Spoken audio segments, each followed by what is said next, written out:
فەزڵ و گەورەی مانجی محەڕەم و چەند ئەحکامێکی پێویست لەو بارەوە. مانجی محەڕەم یەکێکە لە 4 مانگە حەرامکراوەکان: ڕەجەب، ذوڵقەعدە، ذوڵحیجە، محەڕەم. چەند فرمودەیەک لەبارەی ڕێز و گەورەی ئەو مانگانەوە هاتووە، وەک ئەبوو هوڕەیرا دەیگێڕێتەوە و دەڵێت پێغەمبەری خوا صلی الله عليه وسلم فەرموویەتی: أفضل الصيام بعد رمضان شهر الله المحرم، رواه مسلم. وتا بەڕێزترین و بەنرخترین ڕۆژوو لە دوای مانجی ڕەمەزان ڕۆژووی مانجی محەڕەمە و زۆرێک لە هاوڵان و زانایان لەسەر ئەوەن کە دە ڕۆژی یەکەمی مانجی محەڕەم پیرۆزترینی ڕۆژەکانی ئەو مانگەیە.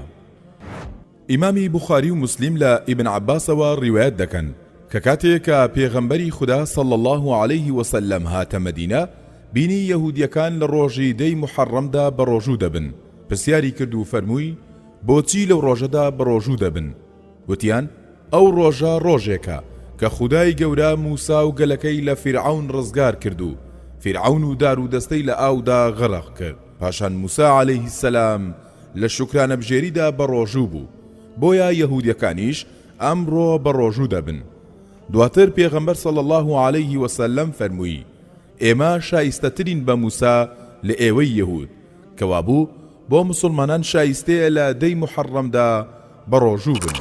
هەروەها ئەبوو قەتادە لە پێغەمبەری خودداوە صلی الله عليه وسلم دەجێڕێتەوە: وسئل عن صوم يوم عاشوراء فقال يكفر السنة الماضية، رواه مسلم.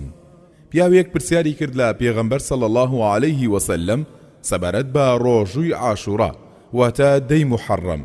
لە وەڵامدا فەرمووی: هیوام وایە کە بەهۆی ڕۆژووگرتنی ئەو ڕۆژەوە خودای پەروەردگار لە تاوانی ساڵێکی پێشوو خۆش ببێت.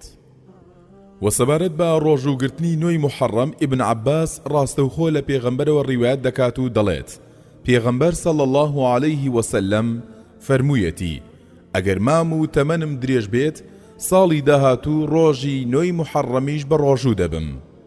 کەوابوو بۆمان دەردەکەوێت کە مانجی محەڕەم خۆی بۆ خۆی مانگێکی پیرۆزە و بەتایبەت دەی یەکەمی ئەو مانگە و هەر جۆرە بەندایەتیەک تیایدا گەورە و پیرۆزە و بەتایبەتی تر ڕۆژووی ڕۆژی نوێی محەڕەم و دەی محەڕەم.